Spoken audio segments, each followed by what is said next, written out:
Jean-Luc Castelin, bonjour. Vous êtes directeur du Bachelor Développement Commercial de FBS Orléans. Alors, Bachelor, en 3 ans, comment se structurent ces 3 années? Notre vocation, c'est de former au commerce, au marketing et à la distribution, à la vente. En 3 ans, cela structure de la manière suivante. Une première étape qui consiste, à travers un fil rouge qui est la création d'entreprises, de faire une initiation à l'ensemble des fonctions qui composent une entreprise, qu'elles soient de gestion, commerciale ou autre. Ensuite, vous avez 2 semestres qui sont consacrés à du tronc commun avec 50% de cours qui sont d'origine marketing, commercial, vente. Donc on est très typé sur cette fonction, avec une pédagogie issue de la technologie FBS, à savoir la pédagogie inversée. Les étudiants apprennent le cours et viennent s'exercer avec l'enseignant. La 3e partie, c'est un choix d'options, d'orientation, qui se fasse en France ou à l'étranger et qui comprend un stage terminal, diplômant, dans la spécialité que l'étudiant a choisi lui-même. Alors, étranger, donc international. Oui. Sur ces 3 ans, on peut passer combien de temps à l'international? On peut passer jusqu'à 2 ans et demi. C'est assez important pour un bachelor. Alors, c'est assez important si vous y incluez une année césure. On peut faire un semestre ou une année césure à la fin de ces 2 premières années.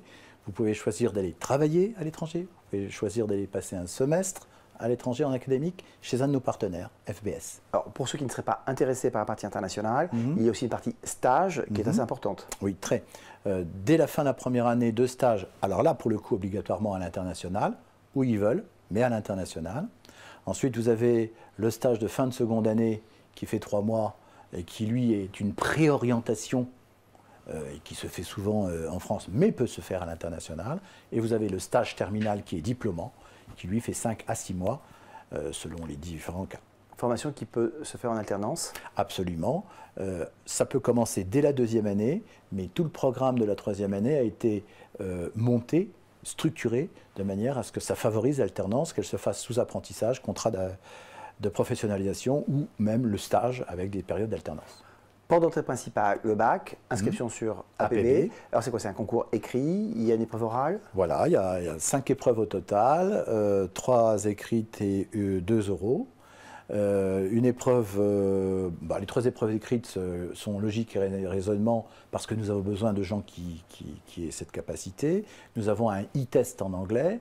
Nous avons une épreuve spécifique à notre bachelor qui est de développer un argumentaire commercial à partir d'une vidéo qui est proposée.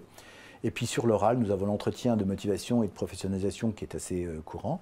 Et en bonus, c'est-à-dire en notes bonus qui viennent s'additionner, un entretien qui se fait dans l'une des 4 langues principales européennes et dont les points viennent s'additionner en plus pour ceux qui le veulent. Donc on intègre, on passe ces 3 années de scolarité. On intègre après avoir été admis sur une liste quand même. On est admis, on passe ces 3 années de scolarité, on réussit et après on fait quoi? On travaille dans une PME, dans un grand groupe, on poursuit des études dans n'importe quelle autre structure? Alors, pour l'instant, nos statistiques, c'est qu'à la sortie du diplôme, 50% continuent sur un master et 50% à peu près, ça varie d'une année à l'autre, 45-55, sur une entrée directe dans la vie au travail. S'ils poursuivent des études, c'est soit à l'université, très généralement dans des masters très spécialisés, très spécialisés, et c'est tout à fait recommandable, ou alors, au contraire, font le programme grande école, que ce soit celui de FBS ou d'HEC. C'est tout à fait possible. S'ils vont travailler, contrairement à l'idée qu'on s'en fait, c'est pas forcément dans des petites structures. C'est vrai que le format correspond bien à ce qu'un patron de PME veut avoir comme bras droit ou bras gauche. Par contre, il faut savoir que les grandes entreprises, dans leurs organigrammes, ouvrent de plus en plus de postes où les étudiants ont besoin d'avoir à la fois une tête bien faite et des pieds près de la terre. Alors rapidement, dans le titre de votre bachelor, il y a marqué développement commercial. Oui. Le commercial, c'est pas glamour, ça attire pas, et pourtant, il y a des jolies carrières. Eh bien oui, parce que vous ouvrez n'importe quel journal ou vous allez chez Cadre Emploi, 60% des offres d'emploi aujourd'hui ont une connotation commerciale. Vous y intégrez le marketing, la communication, le e-business, les études de marché, la vente, le commerce au sens du commerce, petit commerce, grand commerce, la franchise. Tout ça, ce sont des secteurs ou des fonctions de l'entreprise qui sont extrêmement demandés. Fabriquer, c'est bien, mais vendre, c'est mieux. Jean-Luc Castellin, merci. Merci.